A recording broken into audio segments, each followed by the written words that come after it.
நஸ்ரியா நடிச்சு வெளியா இருக்கிற சூக்ஷ்மதர்ஷினி படத்தை பத்தி தான் பார்க்க போறோம். படத்துடைய கதாநாயகி மைக்ரோபயாலஜி படிச்ச ஸ்டூடெண்ட் இப்போ தன்னுடைய கணவன் மற்றும் மகளோட தனியா வாழ்ந்து வந்துட்டு இருக்காங்க. அதே நேரம் தனக்குன்னு ஒரு வேலையையும் தேடிக்கிட்டு இருக்காங்க. இவங்க கிட்ட இருக்கக்கூடிய ஒரு சிறப்பு என்ன அப்படின்னா, மற்றவங்க பார்வைக்கு தெரியாத சின்ன சின்ன நுணுக்கங்கள் கூட இவங்களுடைய பார்வைக்கு புலப்பற்றும். இவங்க வசிக்கக்கூடிய சுற்று வட்டாரத்துல அக்கம் பக்கத்தினர்கள் எல்லாரும் பாத்தீங்க அப்படின்னா ரொம்ப நெருக்கத்தோடையும் அதீத பேச்சுவார்த்தையோடும் இருக்கிறாங்க. இவங்க தங்களுக்குன்னு ஒரு வாட்ஸ்அப் குரூப்பையும் வச்சிருக்காங்க. அந்த தெருவுல எந்த ஒரு நிகழ்வு நடந்தாலும் இவங்க அந்த வாட்ஸ்அப் குரூப்ல ஒருத்தருக்கு ஒருத்தர் பரிமாறிக்கிறாங்க. அதனால இவங்க எல்லாருக்கும் அந்த தெருவுல என்ன நடந்தாலும் தெரிஞ்சிருக்கும். இப்படி இருக்கக்கூடிய சூழ்நிலையில நம்ம கதாநாயகியோட வீட்டுக்கு பக்கத்துல மேனுவல் அப்படிங்கிற நபர் புதுசா குடி வர்றாரு. ஆரம்பத்துல அங்க இருக்கவங்க எல்லாருக்கும் மேனுவலை பிடிச்சிருந்தாலும் கூட நம்ம கதாநாயகிக்கு மட்டும் மேனுவலுடைய ஒரு சில வினோதமான நடவடிக்கை காரணமா அவர் மேல ஒரு சந்தேகம் ஏற்பட்டுக்கிட்டே இருக்குது. அந்த சந்தேகத்தின் காரணம் என்ன, இதன் பிறகு இந்த கதையில என்னென்ன சுவாரஸ்யமான சம்பவங்கள் நிகழ்ந்தது அப்படிங்கிறது தான் இந்த சூக்ஷ்மதர்ஷினி. இந்த படத்தினுடைய சிறப்பா இந்த படத்தினுடைய கதை மற்றும் திரைக்கதையை சொல்லலாம்.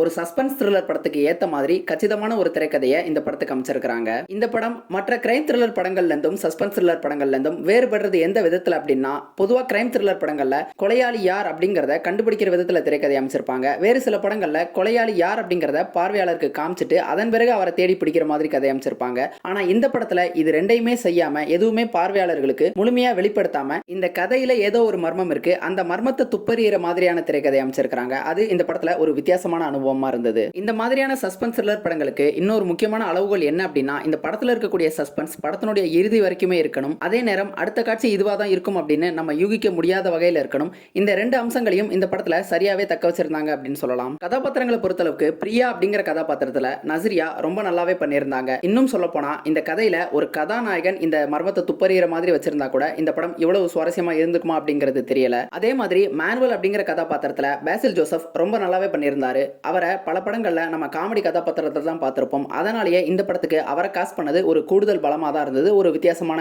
காஸ்டிங் சாய்ஸா தான் அது இருந்தது. அவருமே அதை ரொம்ப நல்லாவே வெளிப்படுத்தியிருந்தாரு. பல இடங்கள்ல பெரிதளவுல எங்கேயுமே எக்ஸ்பிரஷனை வெளிப்படுத்தாம சைலன்ஸ்லயே அவருடைய நடிப்பை வெளிப்படுத்தியிருந்தாரு. அதெல்லாம் ரொம்பவே நல்லா இருந்தது. மொத்தத்துல இந்த சூக்ஷ்மதர்ஷினி எல்லாரும் பார்த்து ரசிக்கக்கூடிய ஒரு படம் தான். ட்ரை பண்ணி பாருங்க.